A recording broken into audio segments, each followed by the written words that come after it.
ہے اس دنیا کے اندر.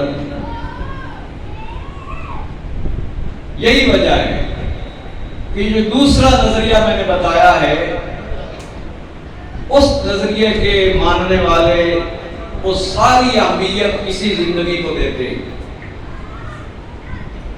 زندگی کی حفاظت، موت سے بچنا، موت سے پہلو تہی کرنا اور اس سے کسی نہ کسی طرح بچنے کی تدبیریں کرنا، اس لیے کہ ان کا یہ خیال ہے 4 دن کی زندگی ہے، موج میلہ کر لو، انجوائے کرو، آگے کچھ نہیں ہے. یہ 2 نظریات ہیں. یہ انسان کے اپنے فرضی من گھڑت اپنے طور پہ انہوں نے یہ تخیل، یہ نظریہ بنا لیا. لیکن ہم جس نظریے کو مانتے ہیں، جس کے ہم قائل ہیں، یہ اس لیے نہیں ہے کہ ہم اس کو مانتے ہیں، ہمارا ایمان اس پر ہے، اگرچہ یہ اصل وجہ ہے، ہمارا ایمان اس پر ہے. لیکن جب سے کائنات بنی ہے، پہلے دن سے لے کر آج تک کا اس بات پر اتفاق ہونا عالم انسانیت کا، جتنے بھی انبیاء دنیا میں تشریف لائے ہیں، آدم علیہ السلام سے لے کر پیارے حضور صلی اللہ علیہ وسلم تک، تمام انبیاء علیہ السلام، ان میں سے کسی نبی نے اس نظریے کی تردید نہیں کی ہے. ہر نبی کی بنیادی دعوت کے جو نکات ہیں، جن میں توحید باری تعالیٰ ہے، نبی کی اپنی نبوت اور رسالت کا لوگوں کو کہنا ہے، اور تیسرا اہم ترین نظریہ یہ ہے کہ اس جہان کے بعد ایک اگلا جہان ہوگا. حالانکہ ایک نبی اور دوسرے نبی کے درمیان سینکڑوں ہزاروں سال کا وقفہ بھی رہا ہے، لیکن کوئی تضاد نہیں ہے، کوئی دوسری رائے نہیں ہے. کبھی کلیش نہیں پیدا ہوا کہ اس نبی نے ایک بات کہی ہو، اگلے جہان کے بارے میں دوسرے نے کوئی اور کر دی ہو. اتفاق ہے اس پر. اس لحاظ سے انسانیت کا متفقہ یہ نظریہ ہے جو الہامی علوم کی بنیاد پر، آسمان سے نازل ہونے والے علم کی بنیاد پر اس جہان میں قائم ہے کہ موت کے بعد ایک اگلا جہان ہے، نہ ختم ہونے والی زندگی. لیکن یہ زندگی جو ہم گزار رہے ہیں، یہ عبث نہیں ہے، بے مقصد نہیں ہے. قرآن میں بڑے خوبصورت پیرائے میں فرمایا، افحسبتم انما خلقناکم عبثا وانکم الینا لا ترجعون. کیا تمہارا یہ گمان ہے کہ ہم نے تمہیں بلا مقصد، بغیر کسی مقصد کے پیدا کر دیا، اور کیا تم یہ سمجھتے ہو کہ تم نے واپس لوٹ کر ہماری طرف نہیں آنا ہے؟ اس سوالیہ استفہامیہ جملے کے اندر خود ہی اس کا جواب موجود ہے کہ نہیں، یہ زندگی بے مقصد نہیں ہے، اس کا ایک مقصد ہے. اور دوسرا یہ کہ ہم نے یہاں مستقل نہیں رہنا ہے، ہم نے واپس لوٹ کے اللہ کے یہاں پیش ہونا ہے. اس کے اندر اس کا جواب ہے. اب وہ مقصد کیا ہے جس کے لیے ہم یہاں آئے ہیں؟ وقت کی قلت کے پیش نظر میں مختصر اختصار کے ساتھ چند جملوں میں بات کروں گا. اللہ نے فرمایا، الذی خلق الموت والحیات لیبلوکم ایکم احسن عملا. اللہ نے موت اور حیات کو اس لیے تخلیق کیا ہے، اس لیے بنایا ہے تاکہ تمہیں آزمائے، تمہارا امتحان لے. ایکم احسن عملا، تم میں سے کون ہے جو اچھے عمل کرتا ہے، اچھے اعمال کون کرتا ہے، اس کے لیے بھیجا. اس کا مطلب یہ ہوا کہ اس جہان میں ہم سے یہ پوچھا جائے گا کہ تم ایمان والے تھے، اللہ کو مانتے تھے، نبیوں کو مانتے تھے، آسمانی کتابوں کو مانتے تھے، آخرت کے تصور پر تمہارا یقین تھا، یہ بتاؤ کہ تم کیسے اعمال کر کے آئے، کام کیا کیے تم نے. ان کاموں کے بارے میں جب ہم سوچتے ہیں تو 2 طرح کے کام ہیں، 2 طرح کے.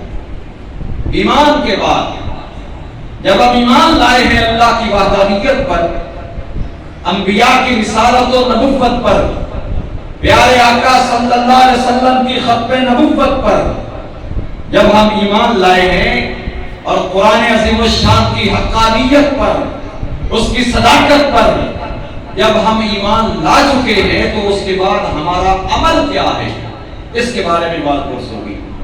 کیونکہ قرآن کہتا ہے کہ کامیابی کا نسخہ یہ ہے کہ یؤمنون الا الذین آمنوا وعملوا الصالحات، ایمان لائیں اور نیک عمل کریں. بس دو حصے ہیں، دو حصے، ایمان اور اعمال صالحہ. ایمان اللہ کا شکر ہے ہم لائے ہیں، اللہ تیرا احسان ہے. اربوں انسانوں کی دنیا کے اندر ہمیں تو نے یہ شرف بخشا کہ ہم صاحب ایمان ہیں. اللہ ہمارا ایمان سلامت رکھے اور آخری دم تک ہم ایمان کے ساتھ اس دنیا سے رخصت ہو جائیں. اس کی دعا کرتے رہنا چاہیے، کیونکہ شیطان پیچھے لگا رہتا ہے نظریات کے اندر خلل ڈالنے میں. توحید باری تعالیٰ کا نظریہ، ختم نبوت کا نظریہ، قرآن کے بارے میں اشکال اور تشویش اور شکوک و شبہات پیدا کرنے کی کوششیں. ایمان اللہ سلامت رکھے.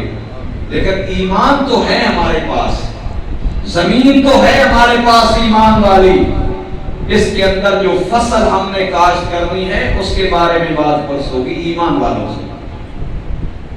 اور وہ فصل اعمال، اس کی دو صورتیں ہیں. بس اسی پر بات کر کے اجازت چاہوں گا، وقت ہو رہا ہے. عبادات، ایک حصہ اعمال کا عبادات ہے، دوسرا حصہ اعمال کا معاملات ہے. عبادات اور معاملات. نماز عبادت ہے، روزہ عبادت ہے، حج عبادت ہے، زکوٰۃ عبادت ہے. یہ عبادات ہے. اس کی پھر تفصیلات ہم سب جانتے ہیں. یہ عبادات ہے، اس کے بارے میں بھی ہمیں جواب دہ ہونا پڑے گا کہ تو ایمان لایا تھا، تیرے ذمے میں نے کوئی کام لگائے تھے کہ اگر تو ایمان والا ہے تو اس کی یہ نشانیاں ہوں گی. کیا تم نے وہ نشان اپنے اندر پیدا کیے؟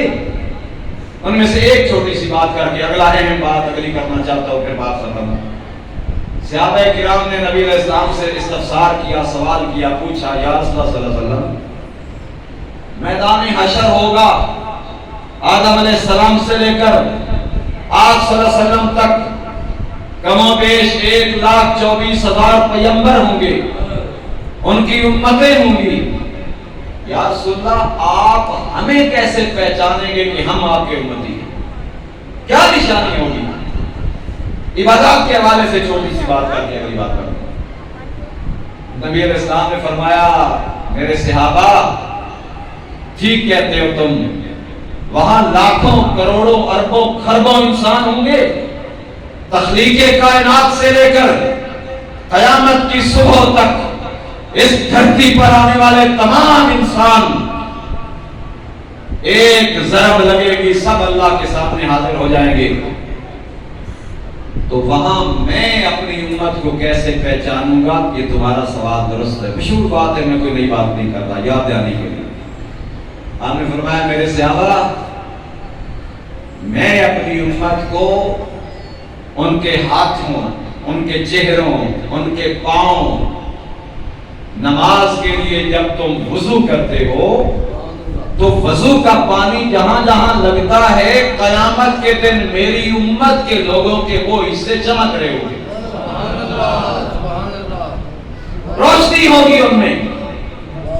دور کھڑا ہوگا ایک بندہ لاکھوں انبیاء کی امتوں کے اندر، اس کے ہاتھ جب چمک رہے ہوں گے، اس کا چہرہ جب سورج کی طرح چمک رہا ہوگا، تو میں فرشتوں سے کہوں گا کہ دوڑ کے جاؤ، وہ میرا امتی کھڑا ہے، اس کو میرے پاس لے آؤ. نشانی ایک تو یہ سوال کہ عبادات تمہارے ذمہ تھی، کیا کیا؟ 5 وقت کی نماز ہے، اور نبی علیہ السلام نے فرمایا کہ سب سے پہلا سوال نماز کے بارے میں، آپ سب جانتے ہیں سب سے پہلا سوال. اسی طرح عبادات ہے، ان میں کمی بیشی نہیں ہونی چاہیے، بہت ضروری ہے۔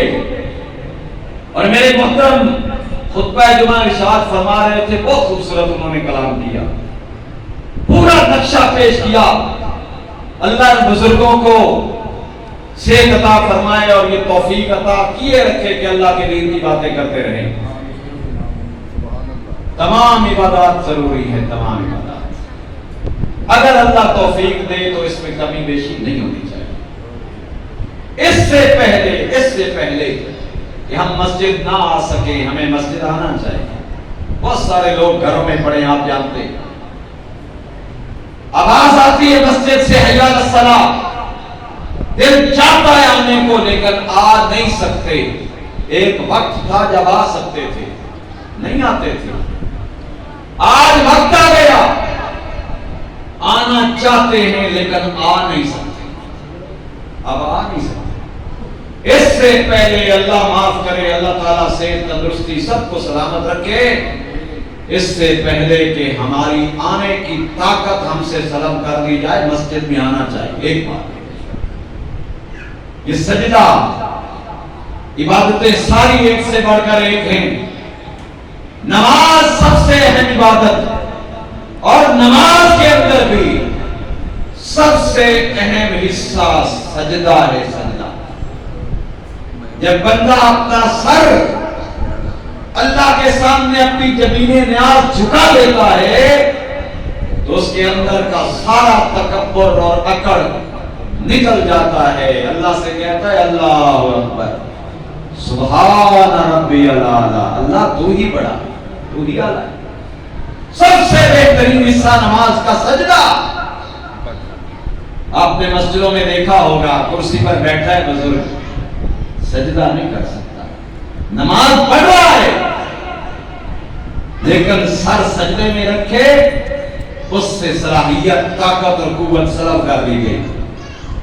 اس سے پہلے کہ ہم سے یہ صلاحیت اللہ نہ کرے، اللہ نہ کرے، یہ صلاحیت چھین لی جائے، ہمیں سجدے کی اس طاقت کو غنیمت سمجھنا چاہیے۔